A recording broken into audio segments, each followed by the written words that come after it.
Aarthi, Kenisha, அப்புறம் பார்த்தீங்கன்னா ஜெயம் ரவி இவங்களுடைய பிரச்சனை ஓயவே ஓயாதுன்னு நினைக்கிறேன்.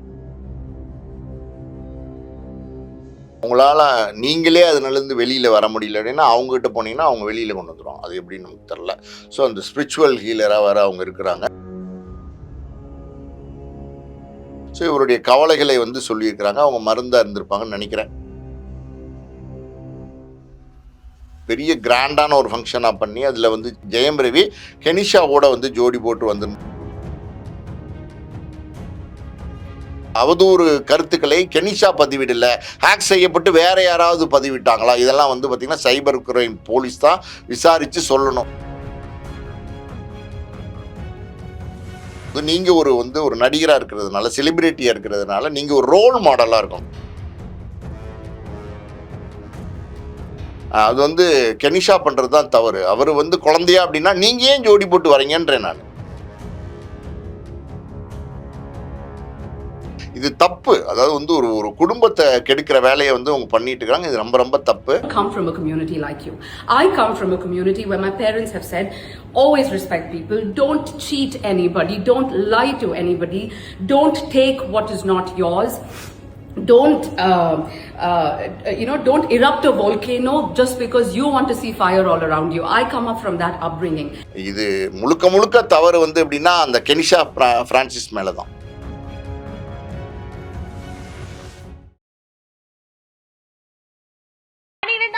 பொது தேர்வில் மாநில அளவில் சிறப்பிடம் பிடித்த நாமக்கல் குறிஞ்சி மெட்ரிக் மேல்நிலைப் பள்ளி 10th வகுப்பு பொது தேர்வில் 490 மதிப்பெண்களுக்கு மேல் பெறும் மாணவர்களுக்கு கல்வி கட்டணம் முழுவதும் இலவசம். நீட் ரிப்பீட்டர்ஸ் பேட்ச் மற்றும் ஒரு வருட சிறப்பு பயிற்சி வகுப்புகள். குறிஞ்சி கல்வி நிறுவனங்கள், காவேரிப்பட்டி, நாமக்கல். கிங் டிவி நேயர்களுக்கு வணக்கம். இன்றைய சிறப்பு நிகழ்ச்சியில் நம்முடன் இணைந்திருக்கிறார் ஆஸ்கார் மூவிஸ் தயாரிப்பாளர் பாலாஜி பிரபு அவர்கள். வணக்கம் சார். வணக்கம். எப்படி இருக்கீங்க சார்? நல்லா இருக்கேம்மா. அதாவது குடும்ப பிரச்சனைகளை வந்து பொதுவெளியில பேசக்கூடாதுன்னு இவ்வளவுதான் சொன்னாலும் கூட ஆர்த்தி, கெனிஷா, ரவிமோகன் இந்த இஷ்யூ வந்து இப்போ ஒரு வாரமா பரபரப்பா பேசப்பட்டு வருது. அதிலும் குறிப்பா கெனிஷா அவர்கள் ஆர்த்தியை பத்தி அவதூறா பரப்புறாங்க அப்படின்ற தகவல் வெளியாகி கோர்ட்ல ஜட்ஜ்மெண்ட்டும் வந்துருந்துச்சு. அதை பத்தி என்ன நினைக்கிறீங்க சார்?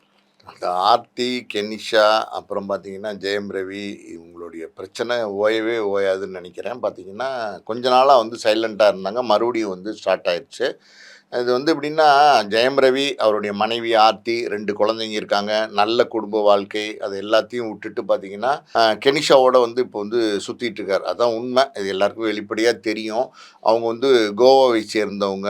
அவங்க ஒரு இப்படி பாப் சிங்கர். அவங்க ஸ்பிரிச்சுவல் ஹீலர். அதாவது வந்து ஆமாம், தெரப்பிஸ்ட். அதாவது ஏதாவது உங்களுக்கு மனசில் ஏதாவது பிரச்சனை இருக்குது, உங்களால் நீங்களே அதுலேருந்து வெளியில் வர முடியல அப்படின்னா அவங்ககிட்ட போனீங்கன்னா அவங்க வெளியில் கொண்டு வந்துடுவாங்க. அது எப்படின்னு நமக்கு தெரில. ஸோ அந்த ஸ்பிரிச்சுவல் ஹீலராக வேறு அவங்க இருக்கிறாங்க. நிறைய படிச்சிருப்பாங்க. படிச்சிருக்காங்களா எனக்கு தெரில, அது என்னென்னு இருக்காங்க. ஆனால் இவங்க எந்த அளவுக்கு ஸ்பிரிச்சுவல் ஹீலர்னு தெரில. ஒரு பக்கம் பாப் சிங்கருங்கிறாங்க, பாப்புலரான பாப் சிங்கர் கோவாவில். இன்னொரு பக்கம் பார்த்தீங்கன்னா ஸ்பிரிச்சுவல் ஹீலர் இருக்கிறாங்க. ஜெயம் ரவி அவர் மன அமைதி தேடி கோவாவுக்கு போனாரா என்னன்னு தெரில. கோவாவுக்கு போன இடத்துல பார்த்தீங்கன்னா இவங்களை சந்திச்சிருக்கிறாரு. இவங்க வந்து ஸ்பிரிச்சுவல் ஹீலர் தான் அறிமுகமாகிருக்கிறாங்க. ஸோ இவருடைய கவலைகளை வந்து சொல்லியிருக்கிறாங்க. அவங்க மருந்தாக இருந்திருப்பாங்கன்னு நினைக்கிறேன். அது விட்டுருவோம்.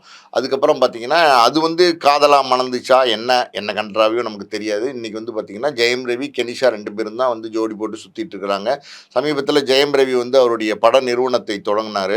நிறைய 2-3 படங்கள் பூஜை போட்டார். பூஜை போட்டதுக்கப்புறம் அந்த படம்லாம் என்னாச்சுன்னே தெரில. அது நடக்குதா, எடுக்கிறாங்களா, எதுவுமே தெரில. அது போட்டதோடு சரி. அது பெரிய கிராண்டான ஒரு ஃபங்க்ஷனாக பண்ணி அதில் வந்து ஜெயம் ரவி கெனிஷாவோட வந்து ஜோடி போட்டு வந்திருந்தார். அந்த மேடையில் வைக்கக்கூடிய காட்சிகள். ஆமாம், கெனிஷா தான் விளக்கேற்று வச்சாங்க. அதனால் வந்து அந்த காட்சிகள்லாம் நம்ம பார்த்தோம். இன்னொரு பக்கம் பார்த்திங்கன்னா ஜெயம் ரவி அம்மா அந்த மேடையில் வந்து கதறி அழுதையும் நம்ம பார்த்தோம். ஏன்னா மகனுடைய செயல் அவங்க அம்மாவுக்கு பிடிக்கல. அதுதான் உண்மை. இப்படி வந்து பண்ணிட்டானே அப்படிங்கிற ஒரு எண்ணத்துல வந்து கதறி அழுதாங்க. அதையும் நம்ம மேடையில் பார்த்தோம். ஆனந்த கண்ணீர்னு ஒரு சிலர் அந்த டைம்ல சொல்லி அது அப்படிதான் ஆளுக்கு ஏற்ற மாதிரி சொல்லிக்க வேண்டியதான். இப்போ நீங்கள் வந்து பார்த்தீங்கன்னா அந்த பக்கம் நீங்கள் நின்னீங்கன்னா அது ஆனந்த கண்ணீர், இந்த பக்கம் நீங்கள் நின்னீங்கன்னா அது வந்து எப்படி சொல்றது, அந்த கண்ணீர் மனவேதனை, குமுறல் என்ன வேணால் நம்ம சொல்லலாம். அந்த விழாவுக்கு பார்த்தீங்கன்னா ஜெயம் மோகன் அவர் வந்து பார்த்தீங்கன்னா அவருடைய அந்த எடிட்டர், அவர் ஜெயம் ரவியோட அப்பா, அவர் வந்து மோகன், அவர் வந்து வரல. காரணம் என்னென்னா அவருக்கு சுத்தமாக இதில் பிடிக்கல. அவர் என்னென்னா இதெல்லாம் வந்து சுத்தமாகவே உடன்பாடு இல்லாமல் இருக்கார். இது இப்படிப்பட்ட ஒரு செயலை மகன் செய்வார்னு அவர் எதிர்பார்க்கவே இல்லை. ஸோ அவர் இந்த விழாவில் கலந்துக்கவும் இல்லை. ரெண்டாவது வந்து நான் கேள்விப்பட்ட விஷயம் என்னென்னா, சில காலங்களுக்கு முன்னாடி ஏதோ ஒரு மருத்துவ ஒரு ஆப்ரேஷன் அவருக்கு நடந்துச்சு. அந்த நேரத்தில் கூட ஜெயம் ரவியும் கெனிஷாவும் சேர்ந்து பார்க்க போகிறதா ஒரு தகவல் அவருக்கு சொல்லியிருக்காங்க. அப்போ அவர் ஸ்ட்ரிக்டாக சொல்லிட்டாராம், வந்தால் ஜெயம் ரவி மட்டும் வர சொல்லுங்கள், இல்லைன்னா வர வேண்டாம் அப்படின்னு சொல்லிட்டார் போல். அதனால் வந்து இவர் போய் அப்பாவையும் பார்க்கல அப்படிலாம் இருந்துச்சு. ஸோ இந்த சூழ்நிலையில் மறுபடியும் வந்து பார்த்திங்கன்னா இது புகஞ்சிருக்கு. சில ஒரு வருடம் நினைக்கிறேன், வருடத்துக்கு முன்னாடி பெருசாக பேசினாங்க எல்லா சோஷியல் மீடியாலும். ஆமாம், சோஷியல் மீடியாலாம் இதான் டாக்காக இருந்துச்சு. ஒரு பக்கம் ஜெயம் ரவி சப்போர்ட் பண்ணி ஒரு குரூப்பு, ஒரு பக்கம் ஆர்த்திக் சப்போர்ட் பண்ணி குரூப்பு, ஆர்த்தி ஒரு அறிக்கை விட, ஜெயம் ரவி ஒரு அறிக்கை விட, திருப்பி ஆர்த்தி ஒரு அறிக்கை விட, ஜெயம் ரவி அறிக்கையுடன் தொடர்ந்து விவாதங்கள் போயிட்டு இருந்துச்சு. கொஞ்ச நாள் அமைதியாக இருந்தது. மறுபடியும் பார்த்திங்கன்னா இப்போ வந்து கோர்ட் ஒரு ஆர்டர் கொடுத்துருக்காங்க. அது என்ன அப்படின்னா, அதாவது வந்து கெனிஷா அவங்க வந்து பார்த்திங்கன்னா அவதூறாக வந்து ஆர்த்தியை பற்றி பேசியிருக்கிறாங்க, சோஷியல் மீடியாவில் சில கருத்துக்களை பதிவிட்டிருக்கிறாங்கன்னு சொல்லி, அந்த மாதிரி அவதூறு கருத்துக்களை பதிவிடக்கூடாது அப்படின்னு சொல்லி அதாவது வந்து கெனிஷாக்கு வந்து கோர்ட் வந்து தடை வச்சிருக்கிறாங்க பேசுறதுக்கு, எழுதுறதுக்கு ஆர்த்தியை பற்றி. அதாவது இது எப்படின்னா, இது கோர்ட் ஆர்டர் போட்டிருக்கு. இது வந்து கெனிஷாட்ட கேட்கும்போது அவங்க என்ன சொல்கிறாங்க அப்படின்னா, எனக்கு இதை பற்றியெல்லாம் எதுவுமே தெரியாது, எனக்கு அப்படிலாம் எந்த கோர்ட் ஆர்டரும் வரல அப்படின்னு சொல்லி அவங்க ஒரு வீடியோ வந்து விட்டுருக்காங்க. அவங்க என்ன சொல்கிறாங்க அப்படின்னா, என்னுடைய இன்ஸ்டா அக்கௌண்ட் வந்து ஹேக் செய்யப்பட்டது, ஹேக் செய்யப்பட்டு அதில் வந்து ஆர்த்தியை பற்றி பல அவதூறான கருத்துக்கள், அவதூறான செய்திகள் வந்து அதில் வந்து பதியப்பட்டிருக்கு அப்படிங்கிறத அவங்க பதிவிடுறாங்க. ஸோ இது இன்ஸ்டா அக்கௌண்ட் ஹேக் செய்யப்பட்டதா அப்படிங்கிறது நமக்கு தெரியாது, அவங்க அப்படி சொல்லியிருக்கிறாங்க. ஹேக் செய்யப்பட்டதா அப்படிங்கிறது அது ஆத்தென்டிகேட்டடாக யார் விசாரிக்கலாம் அப்படின்னா சைபர் கிரைம் போலீஸு, இவங்க தான் வந்து அதை விசாரித்து உண்மையாலுமே வந்து பார்த்திங்கன்னா கெனிஷாவோட அக்கௌண்ட் வந்து ஹேக் செய்யப்பட்டதா, உண்மையாலுமே பார்த்திங்கன்னா இந்த அவதூறு கருத்துக்களை கெனிஷா பதிவிடலை, ஹேக் செய்யப்பட்டு வேறு யாராவது பதிவிட்டாங்களா, இதெல்லாம் வந்து பார்த்திங்கன்னா சைபர் கிரைம் போலீஸ் தான் விசாரித்து சொல்லணும். அவங்க அந்த வீடியோவில் என்ன சொல்லியிருக்காங்கன்னா பல விஷயங்கள் அவங்க சொல்கிறாங்க. அவங்க இதற்கு அப்புறமா இன்னைக்கு ஜட்மெண்ட்டுக்கு அப்புறமா ஒரு வீடியோ வெளியிட்டிருக்காங்க. அதில் அவங்க பட்ட கஷ்டங்கள் எல்லாமே, ஒரு குடும்பத்தை பிடிக்கணுன்ற அளவுக்கு நான் இறங்க மாட்டேன் அப்படின்றது கருத்துக்கள்லாம் பதிவு பண்ணியிருக்காங்களா சார்? இதை எப்படி ஒரு குடும்பத்தை பிரிக்க மாட்டேன், நான் இறங்க மாட்டேன்னா நீங்கள் ஏன் ஜோடி போட்டு வந்து அந்த விழாக்கெல்லாம் வரீங்க? நீங்கள் ஜோடி போட்டு விழாக்கு வரீங்க. ஐஸ்வரி கணேசனா அவருடைய மகள் திருமணமா, அதுக்கு வந்து நீங்கள் வந்து ஜோடி போட்டு வந்தீங்க. நீங்கள் ஒரு ரோல் மாடலாக இருக்கணும். இப்போ ஜெயம் ரவி பார்த்தீங்கன்னா ஒரு நடிகர், அவர் வந்து இப்போ ஒரு ஃபாலோவர்ஸ் இருக்காங்க, அது நிறையா ரசிகர்கள் இருக்காங்களோ இல்லையோ, ஒரு கூட்டம் வந்து உங்களை ஃபாலோ பண்ணுதுன்னும் போது நீங்கள் ஒரு நடிகராக இருக்கிறதுனால, செலிபிரிட்டியாக இருக்கிறதுனால நீங்கள் ஒரு ரோல் மாடலாக இருக்கணும். ஒன்னும் குழந்தை கிடையாதுன்னு சொல்றாங்களே சார். அதுதான் நான் இந்த இதை சொல்லிடுறேன், ரோல் மாடலாக இருக்கணும். அப்படின்னும் போது நீங்கள் வந்து தவறான முன் உதாரணமாக வந்து பார்த்தீங்கன்னா, உங்களுக்கு மனைவி இருக்காங்க, 2 குழந்தைங்க இருக்காங்க, உங்கள் கணவன் மனைவிக்குள்ளே வந்து கருத்து வேறுபாடு அது இருக்குது அப்படிங்கிறது ஓகே, அது இருக்கும். சில கணவன் மனைவிக்குள்ளே கருத்து வேறுபாடு வர்றது சகஜம்தான், அது தவறுன்னு நம்ம சொல்ல முடியாது. 2 பேரும் வழக்கு தொடுத்து விவகாரத்து வழக்கு வந்து நீதிமன்றத்தில் வந்து நிலுவையில் இருக்குன்னும் போது, இன்னைக்கு வரைக்கும் இப்பயும் வந்து பார்த்தீங்கன்னா யார் மனைவி அப்படின்னா ஆர்த்தி தான் மனைவி. அப்படின்னும் போது 2 குழந்தைங்க இருக்கு, ஆம்பளை பசங்க இருக்காங்க. அவங்க இப்படி இருக்கும்போது நீங்க வந்து அந்த நடிகையோட ஜோடி போட்டு திருமண விழாக்கு வர்றது, அந்த வந்து எப்படி சொல்றது, பட தொடக்க விழாக்கு வரதெல்லாம் வந்து தப்பு தானே. அதெல்லாம் வந்து கால்ல விழுகிறது, கேரளாவோட அவார்ட் ஃபங்க்ஷன்ல காலில் விழுகிறது, அது எல்லாம் பண்ணுவாங்க. இதெல்லாம் வந்து காலில் விழுவாங்க, கையில் விழுவாங்க, எல்லாமே பண்ணாங்க. இதெல்லாம் வந்து தவறான முன் உதாரணம். அதாவது ஒரு ரோல் மாடலாக இருக்கிறவங்களுக்கு இப்போ இது என்னென்னா, அவரை ஃபாலோ பண்ணுற ஒரு கூட்டம் இருக்குல்ல, முன் உதாரணமாக என்ன பண்ணுவாங்க, ஓ ஜெயம் ரவி பண்ணுறாரா, அப்போ நம்மளும் பண்ணலாம் அப்படிங்கிற மாதிரி ஒரு எண்ணத்தை வந்து நீங்கள் வந்து வித்திடுறதுக்கு வழி பார்க்குறீங்க, அது தப்பு. ஸோ அதுதான் இந்த மாதிரி வந்து தொடர்ந்து பார்த்திங்கன்னா அவங்க கெனிஷா வெளியிட்டிருக்கிற அந்த வீடியோவில் அவங்க வந்து பாதிக்கப்பட்டிருக்கிறதா சொல்லியிருக்கிறாங்க, என்னென்னமோ சொல்கிறாங்க. அவங்க வந்து நானும் ஒரு நல்ல குடும்பத்துலேருந்து வந்த பெண்ணு தான், ஒரு அம்மா அப்பாவுக்கு பிறந்த பெண்ணு தான், நல்ல குடும்ப பெண்ணு தான் அப்படின்னு பல விதமான விஷயங்களை அவங்க பதிவிட்டுருக்கிறாங்க, கோபமாக பதிவிட்டுருக்கிறாங்க. என்னை பற்றி ஏன் இப்படி வந்து நீங்கள் சொல்கிறீங்க அப்படிங்கிறது சொல்கிறாங்க. அதாவது அவங்க 2 பேருக்குள்ள சண்டை அப்படின்னா அவங்க 2 பேரும் சண்டை போட்டோம், அதுக்கு நான் என்ன பண்ண முடியும், எனக்கு அதுக்கு என்ன சம்மந்தம் அப்படின்னு சொல்கிறாங்க. ஜெயம் ரவி வந்து நீங்கள் சொன்ன மாதிரி பார்த்தீங்கன்னா அவர் என்ன குழந்தைய, அவருக்கு என்ன ஒன்றும் தெரியாத அப்படின்ற மாதிரிலாம் அவங்க பதிவிட்டுருக்காங்க. அவங்க பதிவு, அவங்க கோபமாக வந்து பார்த்திங்கன்னா வீடியோ போட்டிருக்காங்க. அது அவங்களுடைய கருத்து. ஆனால் பொதுவான ஒரு கருத்து, பார்க்குறவங்களுடைய கருத்து என்னவா இருக்கும் அப்படின்னா, யாரை குற்றம் சொல்லுவாங்க அப்படின்னா கெனிஷாவை தான் குற்றம் சொல்லுவாங்க. அது வந்து கெனிஷா பண்ணுறது தான் தவறு. அவர் வந்து குழந்தையா அப்படின்னா நீங்கள் ஏன் ஜோடி போட்டு வரீங்கன்றேன். நான் கேட்குற ஒரே ஒரு கேள்வி நாங்க என்னன்னா, நட்பா பழகிட்டு இருக்கோம். நான் நட்பா வந்து ஹீலரா இருக்கேன், அவர் வந்து என்கிட்ட கம்ஃபர்டபுளா இருக்காரு, நாங்க நட்பா தான் இருக்கோம். அதெல்லாம் கிடையாதும்மா. இதெல்லாம் எப்படின்னா, ஒரு ஆண் பெண் வந்து அது நட்பு மாதிரி தெரியலம்மா. அது பார்த்தா நட்பு மாதிரி தெரியல. புரியுதா உங்களுக்கு? அது நட்பையும் தாண்டி ஒரு உறவு இருக்கிற மாதிரி தான் தெரியுது நமக்கு பார்க்கும்போது.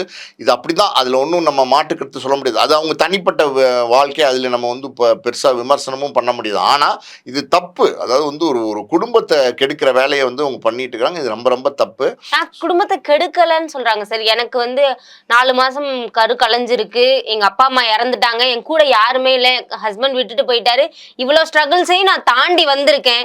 இப்படி கஷ்டப்பட்ட நான் ஏன் 2 குழந்தைங்களை வந்து பிரிச்சு வச்சு கஷ்டப்படுத்தணும்ன்றாங்க. அதான் அவர் வந்து கரு கலைஞ்சிருக்கு, 4 மாதம் கரு கலைஞ்சிருச்சுன்னு சொல்கிறதெல்லாம் அவர் முதல் கணவருக்கு அவர் மூலமாக ஏற்பட்ட கரு தான் கலைஞ்சிருக்குன்னு சொல்லியிருக்காங்க. ஓகேவா? அது வந்து முதல் திருமணம். அது அவங்களுக்கு கசப்பான திருமணமாக இருக்கலாம், என்ன வேணால் இருக்கலாம். ஆனால் நான் என்ன கேட்குறேன்னா, இன்னைக்கு வந்து வேறு ஒரு குடும்பத்தில் இருக்கிற ஒரு மணமகனை வந்து நீங்கள் பிரித்து வந்து தன்வசப்படுத்திக்கிறீங்க. ஹீலர் அப்படின்னா அதுக்கு என்ன மீனிங்? ஹீலர்னா ஒரு மருத்துவம் சொல்கிறவர் தான் ஹீலர், ஒரு கவுன்சிலிங் கொடுக்குறவங்க தான் ஹீலர். அப்படி இருக்கும்போது அவர் வந்தாரா, அவர் வேதனையை சொன்னாரா, மனவலியை சொன்னாரா, அதுக்கு மருந்தா நீங்கள் வந்து கவுன்சிலிங் கொடுத்தீங்களா, அதோட முடிஞ்சு போச்சு. ஃபீஸ் வாங்கினீங்களா, அதோட முடிஞ்சு போச்சு. டாக்டர்கிட்ட போகிறோம், ஊசி போடுறோம், மாத்திரை கொடுக்குறாரு, அப்புறம் தினம் தினம் டாக்டருக்கு நமக்கு என்ன உறவு? அந்த மாதிரி தான். புரியுதா உங்களுக்கு? அதை தாண்டி உங்களுக்கு என்ன அதில் நட்பு இருக்குன்னு கேட்குறேன். நான் என்ன கேட்குறேன், அந்த நட்பு எங்கேருந்து உருவாச்சு, எப்படி உருவாச்சு?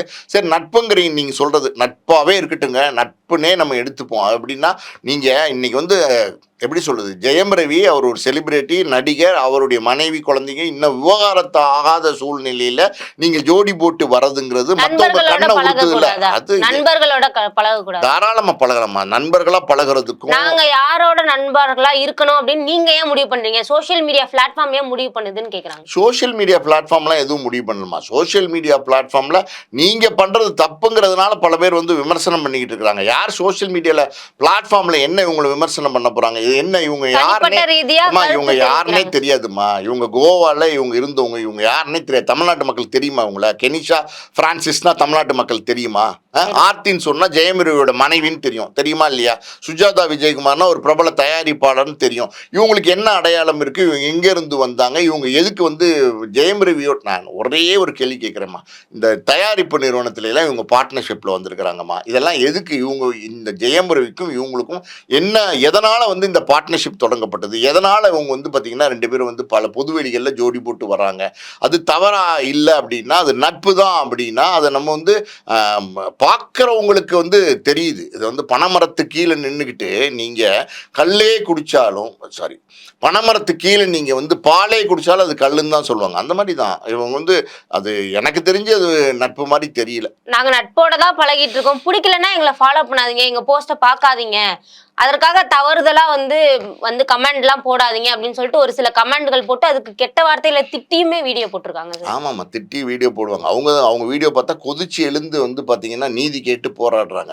அவங்க கேட்குற நீதி அது சரியா அப்படிங்கிறது நமக்கு தெரியல. அவங்க வந்து திருப்பி சொல்கிறாங்க எங்களை ஃபாலோ பண்ணாதீங்க அப்படிங்கிறாங்க. ஓகே, உங்களை ஃபாலோ பண்ணல, உங்களை யாருன்னே தெரியாது, நீங்கள் யாருன்னே தெரியாது, தமிழ்நாட்டு மக்களுக்கு யாருன்னே தெரியாது. ஆனால் ஜெயமரவி தமிழ்நாட்டு மக்களுக்கு தெரியும். தமிழ்நாட்டு பையன் எல்லா தமிழ்நாட்டில் ஒரு பிரபலமான திரைப்பட நடிகராக இருக்காருன்னும் போது அவரை ஃபாலோ பண்ண தானே செய்வாங்க. நான் இப்போ சொன்னேன்ல உங்கள்கிட்ட, ஒரு நடிகராக இருக்கிறவர், ஒரு செலிபிரிட்டியாக இருக்கிறவர் மற்றவர்களுக்கு முன் உதாரணமாக இருக்கணும், மாடலாக இருக்கும்போது எப்படின்னா நீங்கள் செய்கிற தப்பு அது மற்றவர்களும் செய்கிறதுக்கு அவங்க வழிவகுக்கிற ஒரு சூழலை வந்து உருவாக்கும் அப்படின்றது தான். அப்படி இருக்கும்போது ஜெயம் ரவி இப்போ தவறாக இருக்கார் அப்படின்னா சில விமர்சனங்கள் வரதான் செய்யும். சோஷியல் மீடியாவில் விமர்சனமே பண்ணக்கூடாது நம்ம சொல்ல முடியாது. அப்படி தான் இது வந்து எப்படின்னா, இது அவங்க வந்து உண்மையாலுமே வந்து பார்த்தீங்கன்னா இந்த பிரச்சனை எப்படி ஆரம்பிச்சிச்சுன்னா, இந்த இன்ஸ்டாகிராமில் இவங்க தான் வந்து திட்டி போட்டாங்களா அந்த போஸ்ட் அப்படின்ற சந்தேகம் வருது நமக்கு வர சந்தேகம் நியாயமான சந்தேகம் தானே. இவங்க சொல்கிறாங்க அதை ஹேக் பண்ணிட்டாங்க, யாரோ அதுக்கப்புறம் வந்து திட்டி போட்டிருக்காங்கன்னு. ஆனால் அது எப்படி உண்மைன்னு நம்ம நம்புறது, எப்படி ஊர்ஜிதப்படுத்துறது? நம்ம அவங்க இன்ஸ்டாகிராம் அக்கௌண்ட்டை ஹேக் பண்ணதுக்கு அவங்க ஏதாவது போலீஸ் கம்ப்ளைண்ட் கொடுத்துருக்குறாங்களா? சட்டப்பூர்வமாக அவங்க ஏதாவது நடவடிக்கை எடுத்திருக்கிறாங்களா? எதுவுமே கிடையாது. அப்படி இருக்கும்போது இது முழுக்க தவறு வந்து எப்படின்னா அந்த கெனிஷா பிரான்சிஸ் மேலே தான். தொடர்ந்து பேசுவோம் சார். இதுவரை எங்களுடன் பல்வேறு கருத்துக்களை பகிர்ந்தமைக்கு நன்றி சார். நன்றி. 12 12ஆம் வகுப்பு பொதுத் தேர்வில் மாநில அளவில் சிறப்பிடம் பிடித்த நாமக்கல் குறிஞ்சி மெட்ரிக் மேல்நிலைப் பள்ளி 10ஆம் வகுப்பு பொதுத் தேர்வில் 490 மதிப்பெண்களுக்கு மேல் பெறும் மாணவர்களுக்கு கல்வி கட்டணம் முழுவதும் இலவசம். நீட் ரிப்பீட்டர்ஸ் பேட்ச் மற்றும் 1 வருட சிறப்பு பயிற்சி வகுப்புகள். குறிஞ்சி கல்வி நிறுவனங்கள், காவேரிப்பட்டி, நாமக்கல்.